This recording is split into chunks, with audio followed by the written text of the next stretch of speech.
Bro ఫైనల్గా అయితే Harihara Veeramallu cinema అయితే గ్రాండ్గా రిలీజ్ కాబోతుంది ఈ వీక్ అనమాట. బట్ ఇంత దగ్గరికి వచ్చినా కూడా ఈ సినిమా రిలీజ్ చుట్టూ కొన్ని ప్రాబ్లమ్స్ అయితే ఉన్నాయి. సో కొంతమంది ఇప్పటికి కూడా ఈ ప్రాబ్లమ్స్ వల్ల రిలీజ్ కాలేదేమో అని కూడా కొంతమంది అయితే అనుకుంటున్నారు. సో ఏంటి ఈ ప్రాబ్లమ్స్ ఏంటి, అంటే ఈ సిచ్యువేషన్లో ఎందుకు ఈ ప్రాబ్లమ్స్? అంటే ఖచ్చితంగా స్టార్ హీరోల సినిమాలు వస్తున్నాయంటే వాటిని అడ్డుపట్టడానికి కొన్ని శక్తులు ట్రై చేస్తాయి అనమాట. అందులోనూ పవన్ కళ్యాణ్ గారి సినిమా వస్తుందంటే ఖచ్చితంగా దాన్ని అడ్డుకోవడానికి ఎంతోమంది ప్రయత్నిస్తారు. ఎందుకంటే వాళ్ళు ఒక చంకలు గుద్దుకుంటారు, మేము ఆపేసాం సినిమాని అని చెప్పి. సో మొన్న మధ్యన ఒక బ్యాచ్ వచ్చారు, మా పండగల సాయన్న స్టోరీ తీశారు, ఆ స్టోరీని తీసేసి పేరు మార్చేశారని చెప్పి మేము సినిమా ఎట్టి పరిస్థితి రిలీజ్ కాలేమని ఒక 10 మంది కూర్చున్నారు. సో ఏంటంటే వాళ్ళకి ఏమొస్తుంది, ఈ సినిమాని ఆపి దానివల్ల అది ఏమైనా సాధిస్తారు వాళ్ళు, వాళ్ళకి ఏ పని లేక ఈ సినిమాని ఆపడానికి ఒక ప్రయత్నం. అలాగే ఇప్పుడు రీసెంట్గా చూసుకుంటే తెలంగాణలో సినిమా ఆపాలని చెప్పి ఏషియన్ సంస్థ వాళ్ళు ఇంకొకళ్ళు ఎవరో కలిపి డిస్ట్రిబ్యూటర్ తరపున తెలంగాణ ఫిల్మ్ ఛాంబర్లో కంప్లైంట్ ఇచ్చారనమాట. సో మాకు పలానా సినిమాలకు ఆక్సిజన్ సినిమా జ్యోతికృష్ణ గారు డైరెక్షన్ చేశారు, ఎం రత్న గారు నిర్మాత. సో అంతకుముందు ముద్దుల కొడుకు అలాగే బంగారం సినిమాలు కూడా ఆయన చేశారు. వాటి డబ్బులు మాకు రావాల్సింది దాదాపు 2.5 కోట్లు వీటిపైన పెండింగ్ ఉన్నాయి. ఓన్లీ ఆక్సిజన్ పైన 90 లక్షలు ఏమో పెండింగ్ ఉందంట. సో ఈ విధంగా వాళ్ళు లిస్ట్ చేసి మొత్తం ఫైల్ చేశారనమాట. సో డబ్బులు మాకు ఇస్తేనే మేము హరిహర వీరమల్లు రిలీజ్ చేయనిస్తాం, అవి క్లియర్ చేసినాక నిర్మాత గారికి ఏమైనా చేసుకోమనండి అని చెప్పి వాళ్ళైతే కంప్లైంట్ చేశారు.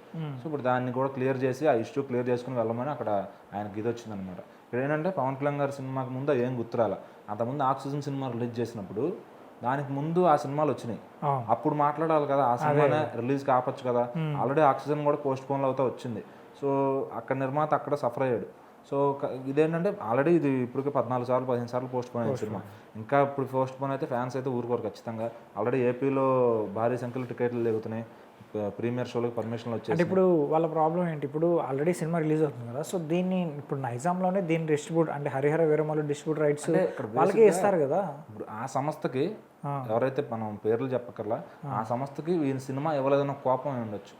తెలంగాణ తరపున ఇప్పుడు మైత్రి వాళ్ళు తీసుకున్నారు సినిమా, కాసేపు దిల్ రాజు గారు తీసుకుందాం అనుకున్నారు. సో కొన్ని క్యాలిక్యులేషన్స్ అవ్వలేదు. దిల్ రాజు గారికి ఎక్కడో ఒక ఏపీలో ఒక ఏరియా వచ్చినట్టుంది. సో ఏదన్నా కానీ చాలా డిస్కషన్స్ తర్వాత, ఎందుకంటే ఏం రత్నం గారు చాలా కాన్ఫిడెంట్గా ఉన్నారు, నేను మీరు అడిగిన రేటుకి అమ్మను, నేను ఇచ్చే రేటుకి మీరు కొనుక్కోండి, ఎందుకంటే సినిమా బాగా ఆడుతుంది, తర్వాత నేను మళ్ళీ నష్టపోలేనని చెప్పి. ఇంకో విషయం ఏంటంటే పవన్ కళ్యాణ్ గారు చాలా సంవత్సరాల తర్వాత స్క్రీన్ పైన కనబడబోతున్నారు కాబట్టి సినిమా పైన ఆటోమేటిక్గా ఓపెనింగ్స్ గట్టిగా వస్తాయి. అండ్ ఇలాంటి పాత్ర కూడా ఆయన కొత్తగా చేస్తారు కాబట్టి సో దానిపై రిజల్ట్ కూడా చూడడానికి బాగా ఇంట్రెస్ట్. ఎందుకంటే ఓజీ లాంటి పాత్రలు అలాంటి ఇంత ముందు చేస్తుండే ఆయన, కానీ ఇది ఒక పీరియాడిక్ డ్రామా అనేది కెరీర్ లో ఎప్పుడు టచ్ చేయాలి. సో కొత్తగా ఉంటుంది, మరి న్యూ ఆడియన్స్ కూడా ఇంప్రెషన్ గెయిన్ చేస్తారని చెప్పి నమ్ముతున్నారు. సో మన ట్రైలర్ తో ఫ్యాన్స్ కి ఒక పవర్ ఇచ్చారు ఆయన ప్రొడ్యూసర్ గారు. సో ఆయన బాగా నమ్మకంగా ఉన్నారు, ఎందుకంటే పీరియాడిక్ డ్రామా ఏ రోజు వచ్చినా కూడా అది బాగుంటే ఆల్ టైమ్ రికార్డ్ అవుద్ది.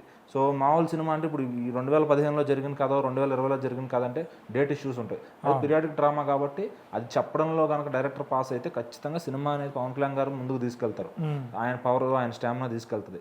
ఇక్కడ ఏంటంటే వీళ్ళు అడ్డం పడాలి, ఎందుకంటే మనకి ఇక్కడ సినిమా ఇవ్వలేదన్న ఒక అహంకారంతో సినిమాని ఏదో రూపంలో అడ్డం పడాలి. సో మాకు ఇంత డబ్బులు ఇవ్వాలి, అవి ఇచ్చేస్తే, సో ఈ టైంలో ఆయన రిలీజ్ బిజీలో ఉంటాడు, ఆ డబ్బులన్నీ తెచ్చి వాళ్ళకి ఇవ్వాలంటే అది అయినాక కొంచెం ఫైనాన్షియల్ క్లియర్ అయిన తర్వాత కూర్చొని మాట్లాడి ఇవ్వాల్సి వస్తారు.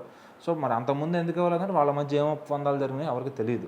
సో వాళ్ళ ఇప్పుడు థియేటర్ రెంటల్ బేసిస్ ఉంటాయి, నాన్ రిఫండబుల్ ఉంటాయి, రిఫండబుల్ ఉంటాయి. సో ఇన్ని రకాలుగా అమ్ముతారు. సో అది క్లియర్గా ఆ డిస్ట్రిబ్యూటర్కి నిర్మాతకి మాత్రమే తెలుస్తుంది ఏం జరిగిందని.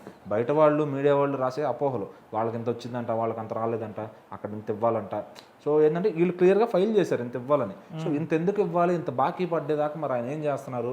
సో 5 ఏళ్ల నుంచి మామూలుగానే ఫైనాన్షియల్ ట్రబుల్లో ఉన్నారు, అయినా కూడా సినిమాని చాలా నీట్గా రెడీ చేయించి రిలీజ్ చేస్తున్నారు. ఇప్పుడు ఈ సినిమా మీద రిటర్న్స్ వస్తేనే ఆయన హ్యాపీగా ఉంటారు. ఖచ్చితంగా డిస్ట్రిబ్యూటర్ అందరూ ఆల్మోస్ట్ సినిమాని సేల్ చేసినట్టున్నారు. తెలంగాణ కూడా కొంచెం టెన్షన్ పెట్టినా కానీ నిన్న కన్ఫర్మ్ అయిపోయింది మైత్రి వాళ్ళు అని చెప్పి. ఈ ట్యూస్డే బుకింగ్స్ కూడా ఓపెన్ అవుతున్నాయి. సో ఏపీలో ఆల్రెడీ ప్రీమియర్ షోలు కూడా 800-1000 రూపాయల రేట్లో బుకింగ్లు క్లోజ్ అయిపోతున్నాయి. ఆల్రెడీ డే 1 కూడా ఓపెన్ చేసి పెట్టేశారు. ఫుల్గా బుకింగ్స్ అయితే ఇది పవన్ కళ్యాణ్ గారు సత్తా అనే రేంజ్లో ఉన్నాయి. అంటే ఇంకా ఆటోమేటిక్గా చాలా సంవత్సరాల తర్వాత వస్తున్నారు కాబట్టి డిస్ట్రిబ్యూటర్స్ ఉన్న కుళ్ళు అనుకోవచ్చు. మాకు ఇవ్వలేదు సినిమా, అతను ఎట్లా రాణిస్తాడు? ఇప్పుడు వీళ్ళు ఎందుకంటే నిర్మాణంలోనూ ఉన్నారు, డిస్ట్రిబ్యూషన్లో ఉన్నారు. సో అలాంటప్పుడు మాకు ఇవ్వకపోతే మేము ఎలా, మా తెలంగాణలో మాకు ఇంత అహంకారం ఉంది, మాకు ఇన్ని సినిమా థియేటర్లు ఉన్నాయి, మేము ఎందుకు ఇవ్వాలి, మాతో ఎందుకు మాకు రాజీ కుదుర్చుకోలేదు, మేము ఇంతే ఇస్తాం అనే ఒక డిమాండ్ ఉన్నప్పుడు ఆయన ఖచ్చితంగా నేను ఇవ్వనని చెప్పేశాడు, మహామహులుగా ఇవ్వనని చెప్పేశాడు ఆయన. ఈవెన్ దిల్ రాజు గారితో కూడా ఇంత కోట్ల దగ్గర బేరం వచ్చింది ఆయనకి. సో వేరే నిర్మాణ సంస్థలు కూడా ఎంతో ఆఫర్ చేస్తే నేను అంతకు ఇంకా ఎక్కువ ఇస్తాను. ఎందుకంటే కాన్ఫిడెన్స్, ఒక నిర్మాత కాన్ఫిడెన్స్ ఉన్నప్పుడే ఖచ్చితంగా ఆ సినిమాని సేల్ చేయగలుగుతాడు. సో కొంచెం లేట్ అయినా సినిమా మొత్తాన్ని అమ్ముకొని ఒక మంచి నిర్మాతగా అయితే ఎం రత్నం గారు ఎక్స్పీరియన్స్డ్ నిర్మాత అనిపించుకున్నారు. సో ఎందుకంటే ఇప్పుడు నిర్మాతలు ఏం చేస్తున్నారు, ఒక 20 రోజుల ముందు 30 రోజుల ముందు సినిమాని అమ్మేస్తున్నారు. అమ్మేసేసి ఓటీటీ రైట్స్లో వస్తున్నాయి కదా, ఇక్కడ తక్కువ ఇచ్చేద్దాం, మనకు అక్కడ థియేటర్గా హిట్ అయితే ప్రాఫిట్ వస్తుందని అనుకుంటున్నారు. కానీ ఏఎం రత్నం గారు దాదాపు 35 సినిమాలు నిర్మించుంటారు. ఇది ఎంతో నెంబర్ కౌంట్ ఐడియా లేదు. సో మరి ఏంటంటే ఆయన చూశారు పెద్ద పెద్ద సినిమాలు, శంకర్ గారి సినిమాలు నిర్మించారు, తెలుగులో ఎన్నో కోట్లు వెనకేసుకున్నారు ఆ సినిమాలతో. మరి ఆయన తెలియదా ఎప్పుడు సినిమా నమ్మాలి, ఎప్పుడు ఎంతకు అమ్మాలి, సో ఎంత ఆ హీరో మీద ఎంత వస్తుందని తెలిస్తేనాక అంత ఇన్వెస్ట్ చేస్తారు ఖచ్చితంగా. సో ఏంటంటే కొన్ని డిలేలు అయినాయి, హీరో గారి కారణం ఉండి, డైరెక్టర్ గారి కారణం ఉండి. సో వాళ్ళ అబ్బాయే బాధ్యత తీసుకుని సినిమాని పూర్తి చేశాడు. సో అతను ఎక్కడ తండ్రికి పేరు రానివ్వకుండా అతను నిలబడ్డాడు. సో సినిమా చూద్దాం, మరీ బాగోకుండా అయితే ఉండదు కదా. ఒకవేళ వన్స్ యావరేజ్ టాక్ వచ్చినా కూడా పవన్ కళ్యాణ్ గారి మార్జిన్ పుల్ ఎలా ఉంటుంది అనేది బాక్స్ ఆఫీస్ దగ్గర మనం చూడొచ్చు.